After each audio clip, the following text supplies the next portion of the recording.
Sir आराम से ऊपर। बोलिए। पहले संदीप की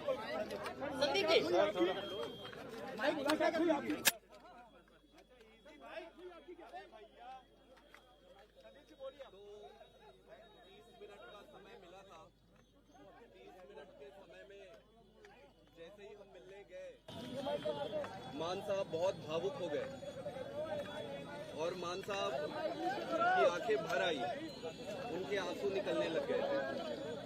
इसके बाद थोड़ी देर में अपने आप को कंट्रोल करके फिर आगे की बातचीत शुरू हुई। मैं चाहूँगा कि मान साहब आप थोड़ा आगे कंप्लीट करें। मान साहब ये बताइए कि मुलाकात कितनी देर की हुई आपकी? क्या कुछ मुद्दों पे चर्चा हुई है मान साहब? 12 से 12:30 और जैसे ही मैं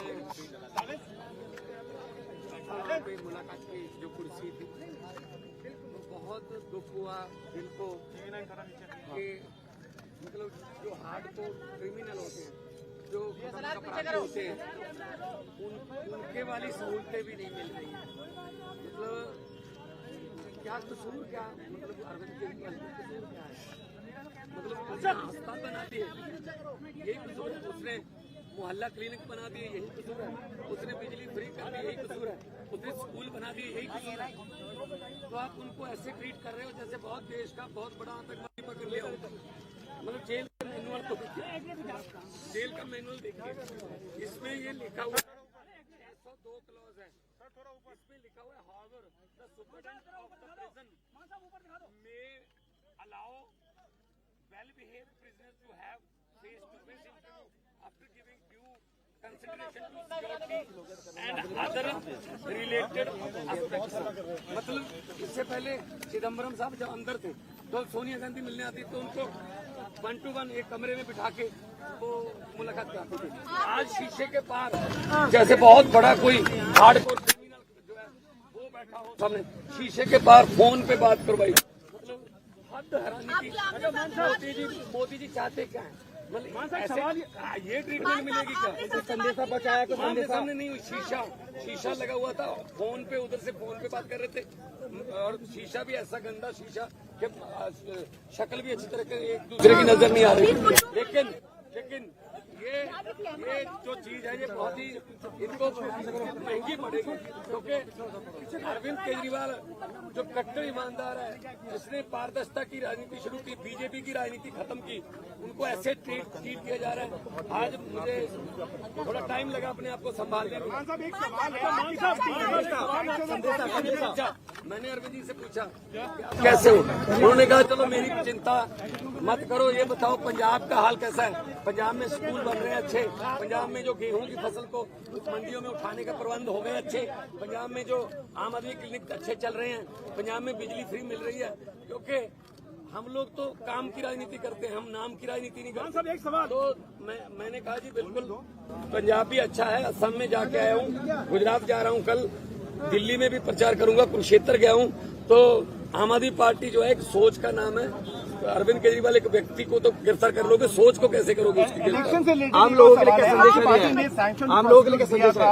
कन्हैया कुमार के लिए वो खुद तो दिल्ली से इलेक्शन लड़ रहे हैं। तो इंडिया गठबंधन का अपना एक सवाल है, एक सवाल कह रहा है कि केजरीवाल के जेल में आने के बाद पार्टी में भगदड़ मच चुकी है। पार्टी कौन आम आदमी पार्टी एक डिसिप्लिन ग्रुप है।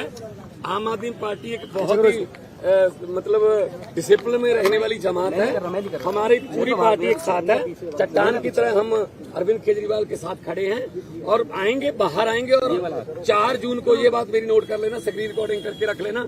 4 जून को जब देश में रिजल्ट आएंगे तो आम आदमी पार्टी एक बहुत बड़ी पॉलिटिकल शक्ति बन के उभरेगी।